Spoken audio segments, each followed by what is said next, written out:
Conheça as 5 fronteiras entre as mais estranhas do mundo.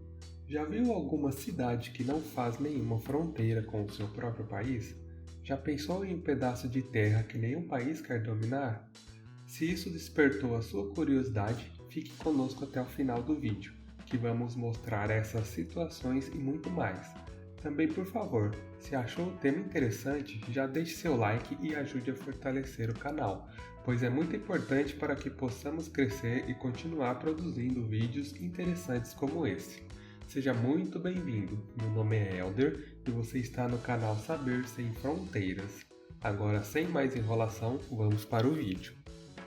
As fronteiras não representam apenas a mera divisão e unificação de diferentes pontos, mas também determinam a área territorial precisa de um país, sua base física.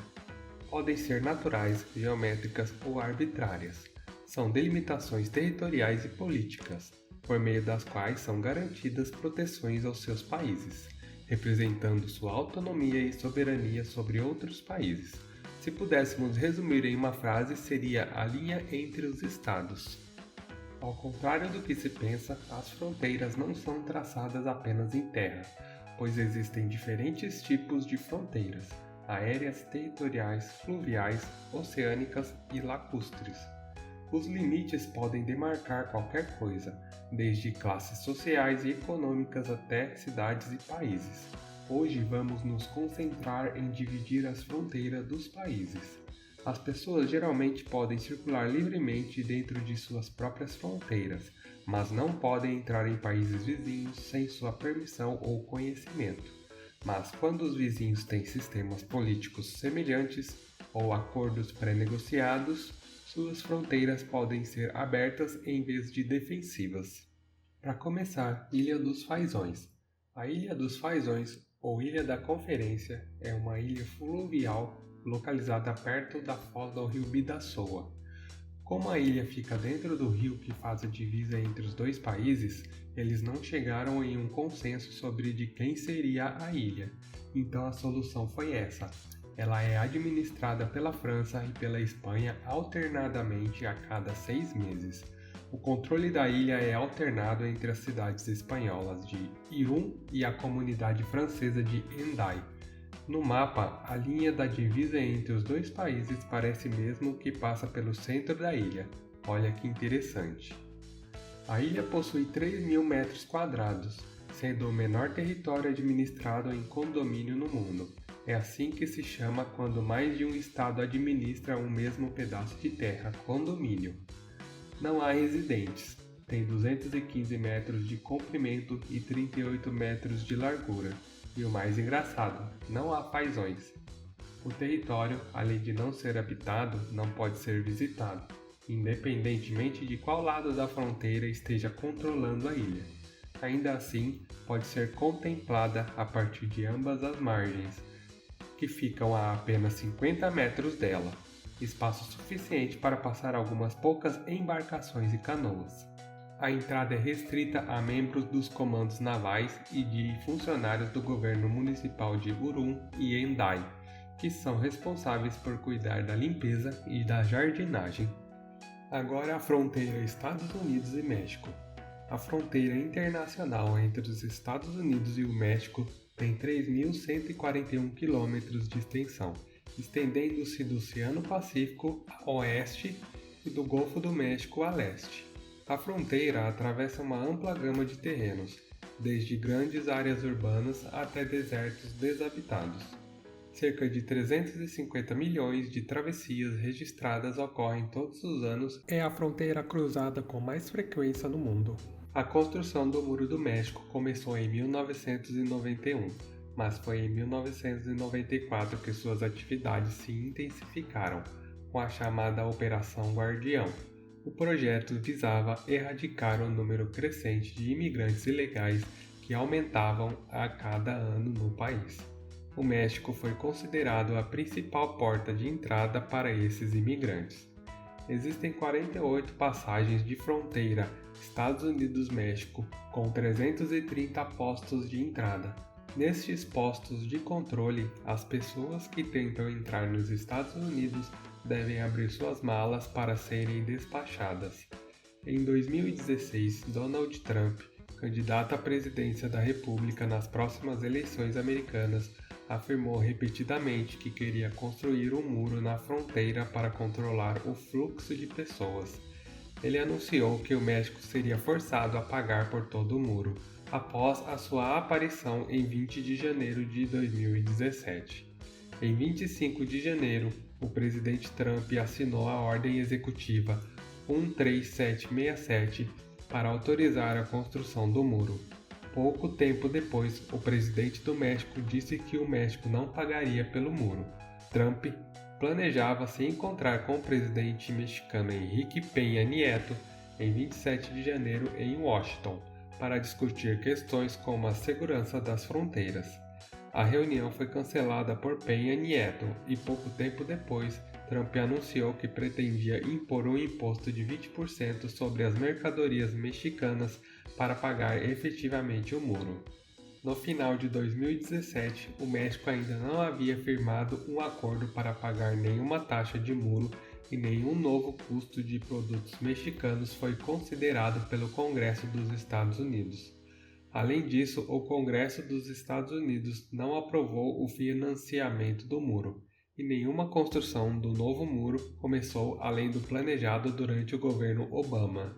Em 20 de setembro de 2017, o Procurador-Geral da Califórnia, Becerra, entrou com uma ação alegando que o governo Trump havia excedido seus poderes para acelerar a construção de um muro na fronteira. Em junho de 2018, o governo Trump impôs uma política de separação de pais e filhos da fronteira mexicana. Em junho, a mídia informou que aqueles que se apresentassem ao porto oficial dos Estados Unidos para solicitar asilo seriam rejeitados, pois não haveria lugar para eles agora. Fronteira Egito-Sudão. A fronteira do país é estimada em 1.273 km. Começa na tríplice fronteira com a Líbia e se estende para o leste através do Mar Vermelho, ao norte do Trópico de Câncer. A leste, a fronteira é controversa. O Sudão ou o Egito não estão dispostos a reivindicar o território de Bir Tawil, tornando essa anomalia geopolítica uma autêntica terra de ninguém. Essa terra indesejada por qualquer país tornou-se um lugar atraente para desbravadores que querem descobrir suas terras. Veja como é interessante. Para atender o pedido da filha, um americano resolveu reivindicar um lugar no continente africano e fazer dela uma princesa local. Lá, ele plantou uma bandeira para seus filhos. Como pai, ele sabia que sua filha estava falando sério. Ele procurou por partes no mundo que ninguém queria e teve a sorte de encontrar esse. Para comemorar o 7º aniversário de Emily, Heaton viajou para Bir Tawil, um dos poucos lugares indesejados do mundo, para realizar o sonho da sua filha. Em 16 de junho, ele fincou sua bandeira na área e a nomeou Estado do Sudão do Norte. Heaton também disse que apresentou um pedido formal no Egito e no Sudão, mas ninguém respondeu ainda. Sua próxima tentativa será com a União Africana. Emily, uma vez chamada de princesa por toda a família e sempre usando uma coroa, quer que seu reino seja um centro agrícola, o que não deve ser fácil, já que Bir Tawil é um deserto e pobre em recursos naturais, uma das razões pelas quais a área não tem soberania própria. Para que o pedido de Heaton seja válido, ele deve ser aprovado pelo Egito, Sudão e as Nações Unidas. Uma área maior localizada no Triângulo de Alaíbe, ao norte da fronteira, é reivindicada por Sudão, embora seja controlada pelo Egito. A curiosa história começou em 1899, quando o Reino Unido ainda era o maior império do mundo e governava grande parte da África. Naquele ano foi decidido que a fronteira entre o Egito, sob o domínio militar britânico, e o Sudão, governado pelo Egito e consequentemente pelos britânicos, seriam uma linha reta.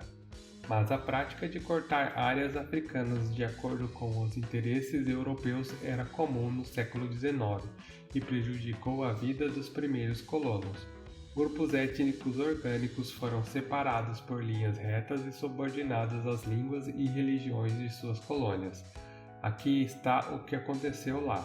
A tribo nômade Abábida, enraizada na cultura egípcia, perdeu sua parte de terra no Sudão, e o povo Beja, muito próximo do Sudão, perdeu um longo triângulo costeiro a caminho do Egito. Em um esforço para recuperar essas antigas divisões, em 1902, o Reino Unido decidiu fazer uma pequena mudança ao longo da fronteira. O fato é que era fácil governar a região sem interrupções quando os indivíduos estavam do lado certo do mapa. Essa nova fronteira aumentou o acesso do Sudão ao mar e, como resultado, foi adotado pelo país até hoje. O tempo passou e nações não vivem mais na mesma área. Para acabar com a confusão, em 1956, o Sudão declarou independência e entrou automaticamente na luta pelo poder, que se intensificou na década de 90, com alegações de que havia jazidas de petróleo nas margens do Mar Vermelho. O resultado?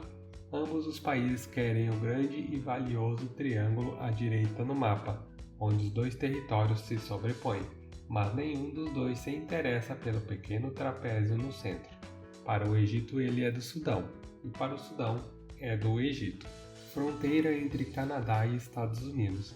A fronteira entre o Canadá e os Estados Unidos formam uma das fronteiras mais longas do mundo por uma linha reta. Esta fronteira do país é composta por duas partes, uma entre o sul do Canadá e os estados dos Estados Unidos, com 6.414 km, e a outra entre o oeste do Canadá e o Alasca, com 2.477 km. Ao todo, a fronteira terrestre é de 8.893 km, tornando-se a fronteira terrestre mais longa do mundo. A curiosidade está agora em um enclave nos Estados Unidos, no extremo sul da península de Tissawassen, ao sul da cidade canadense de Vancouver. Enclave é um lugar cercado por uma terra ou organização estrangeira. Essa área, que tinha uma população de 1.991 pessoas no censo de 2020, é acessível por terra a partir dos Estados Unidos, percorrendo cerca de 40 km pelo Canadá. É um local designado pelo Censo dos Estados Unidos como parte do Condado de Whatcom, Washington, com conexões marítimas e aéreas diretas para os Estados Unidos, localizada em Boundary Bay. Point Roberts foi criado quando o Império Britânico e os Estados Unidos resolveram a disputa de fronteira americano-canadense no noroeste do Pacífico em 1946, com o Tratado de Oregon. As duas partes concordaram que o Paralelo 49 definiria a fronteira entre seus territórios, e a pequena área que incorpora Point Roberts fica ao sul do Paralelo 49, tornando-o completamente isolado do resto dos Estados Unidos e não diretamente acessível, sem cruzar a fronteira, apenas de barco ou avião. Questões sobre a cessão da área para a Grã-Bretanha e, mais tarde, para o Canadá foram levantadas desde seu início, mas seu status não mudou. Eu particularmente acho que esse território deveria ser doado para o Canadá ou vendido, eliminando este problema. O que você acha? Deixe um comentário aqui no canal. Gostaria de saber sua opinião. Aproveite e se inscreva para continuar encontrando conteúdos interessantes como esse. Bem, de volta ao vídeo, agora a fronteira Bélgica e Holanda. A Bélgica e a Holanda compartilham uma das fronteiras mais estranhas do mundo.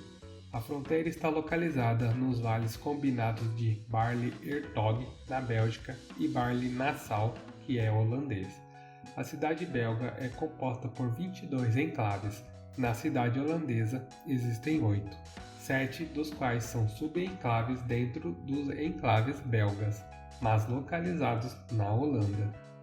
Eles tiveram que pensar em maneiras de reduzir a complexidade desses limites, então decidiram tornar as fronteiras visíveis no chão.